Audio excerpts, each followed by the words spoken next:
Oh boy.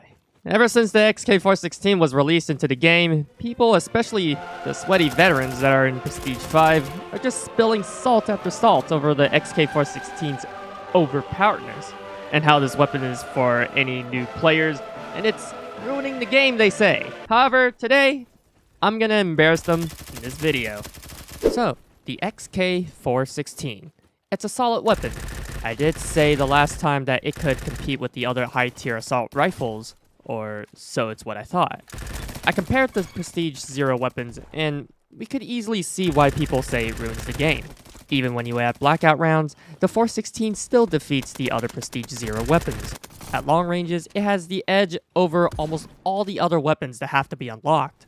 When the blackout round was added, the whole Prestige Zero weapon comparison becomes a 416 versus the G36, both of which can compete against the Scar H, a Prestige 1 weapon. But I still beg the question, why are the sweaty Prestige 5 saying it ruins the game?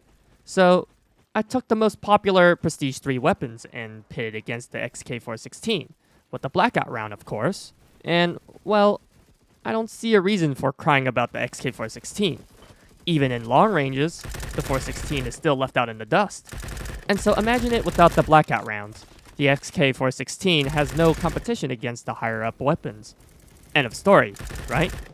There's nothing left to compare other than the recoil. So, should I compare the recoil? Yeah. I went ahead and logged into the Bad Business content creator account, since I don't have all the weapons unlocked. And while I'm equipping my best recoil setup for the assault rifles, I'm gonna tell you a story about why I didn't post a video this Monday. As everyone may know, I live in the San Francisco Bay Area, and it was stormy on a Sunday.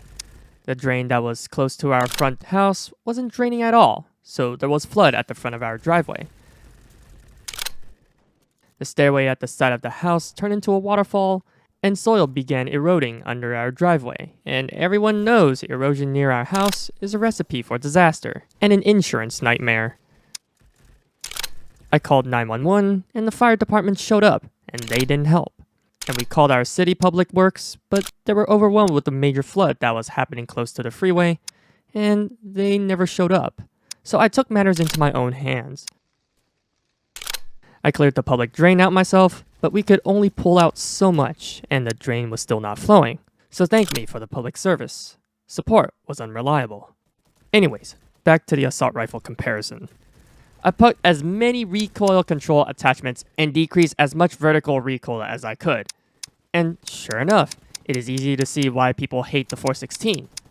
If equipped with the right attachments, the recoil would almost be non-existent for most of the time in the 416, just by looking at the recoil chart.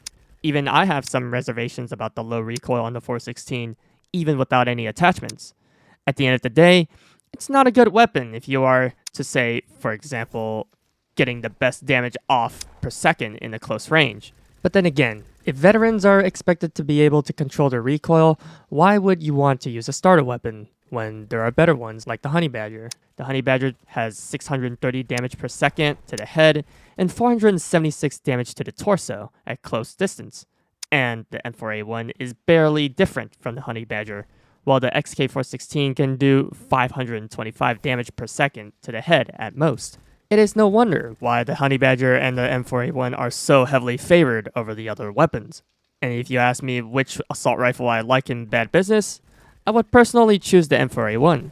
It's a good sweet spot for its damage per second on both long range and short range.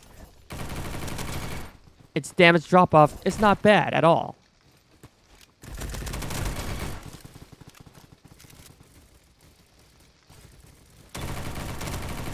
The iron sight is excellent, with no need for a red dot sight.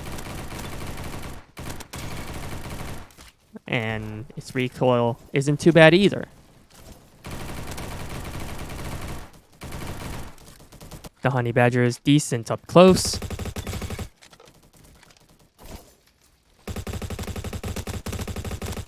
But the damage drop-off is like that of an SMG.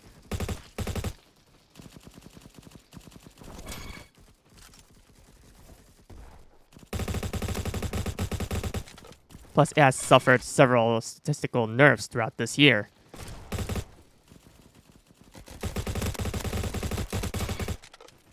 The Groza has a recoil of an M4A1, but the damage up close and its hipfire accuracy is somewhat disappointing, mainly due to its fire rate.